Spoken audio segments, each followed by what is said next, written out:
this avatar by the name of Sri Sai Baba.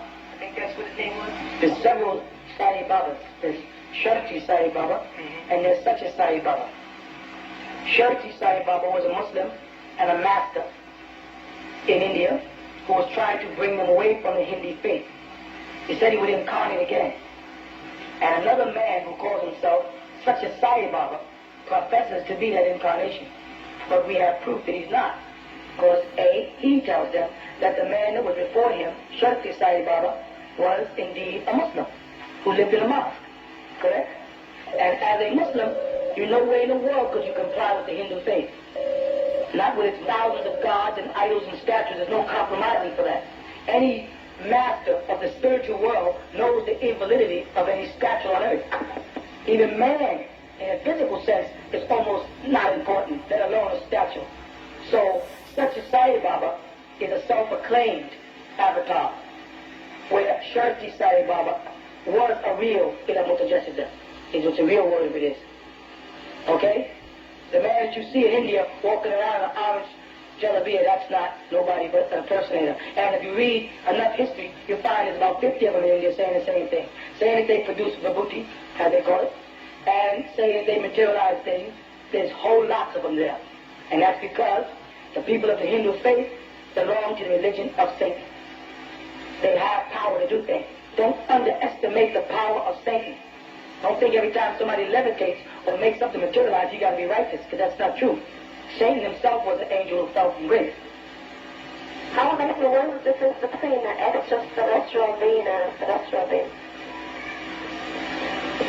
An extraterrestrial being means a being who has come into this atmosphere and he's extra. He's not one calculated in the book of life according to the earth's sphere called Nasut. If he comes out of Malakut into Nasut, he is an extra being in this terrestrial environment. You understand? Yeah. I remember reading that an avatar, an avatar can come in, avatars come in succession. Like one spirit incarnates into a person who then incarnates into another person. Correct. And I was wondering, okay, being that, the Holy Ghost, whoever resided in him, must have been there all the time if they enter you from the time of birth. That's pertaining to the angel Gabriel who came to Mary. Right? Uh-huh. Okay, go ahead. But now remember that Jesus had to be made after the order of Melchizedek. You understand that? Uh-huh. That's his next step higher than the angel Gabriel. Oh. Go ahead. I think I see where you're trying to go. Yeah. So go ahead. Okay, so it said, when a person is born, the avatar incarnates into him. As the person grows and matures. One way he becomes Ilamutajasida. There's different ways. Oh. He can become Ilamutajasida because the spirit enters into a spark. And I explained that a man before man ejaculates, a spark travels up the spinal column to go to the brain to get the charge. Uh-huh. They can do it at that point. They can come into a person when they're dying. At the moment a person gets into a car accident, a car crash, and they're about to die, another spirit can take that body, and that person will survive and be a different being. It's many different ways that spirits get into the body. But it's a certain resistance state that the human body has to be at to make themselves vulnerable to possession. Okay. And then when the spirit incarnates into that person, then that person becomes an avatar?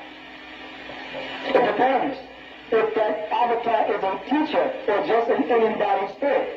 If the spirit that comes into them is from a realm where he's a teacher, then that person will go about teaching. If it's just an in-embodied spirit, anything can happen from possession to demonic possession to sicknesses, anything. The world we're talking about is much more sensitive than just the one thing, an avatar, some angelic being who comes down and takes the body and boom, a person becomes a teacher. It's more to it than that. So then what do they mean by avatars come in succession? Who's they? I mean nothing. What does it mean when it's all in this way? Because the word avatar is not as important as people like to make it. And the word avatar, or like I said, Ilamutajasida, is no more than the awakening of the supreme being in an individual. He realizes that he is one with the Creator at that time. You follow that? Mm-hmm. That's nowhere near as important as Archangel Gabriel, incarnating a conscious spirit who have been teaching for centuries, as you know them, which is a much higher position. A person can be a man, become an avatar, develop into an angelic being by being steered or tutored by an angelic being. But if he has an avatar in him, if he has a spirit, a divine spirit in him, then it's easier for him to be taught by angelic beings than he would if he didn't have it. He becomes a more accessible medium than if he's just a person who gets premonitions. Whereas Jesus was a person who didn't get premonitions, the Spirit was in him. So for him to send divine powers from the Father through him was quite simple. Whereas other people who would get flashes of divinity, Muhammad, for instance, would receive these spiritual impressions or visions. You see? I have a small question. Is it possible for more than one avatar to enter into the same being? Yes, when I speak to people over a period of years, as you know, different voices come from me. Sometimes different accents come from me.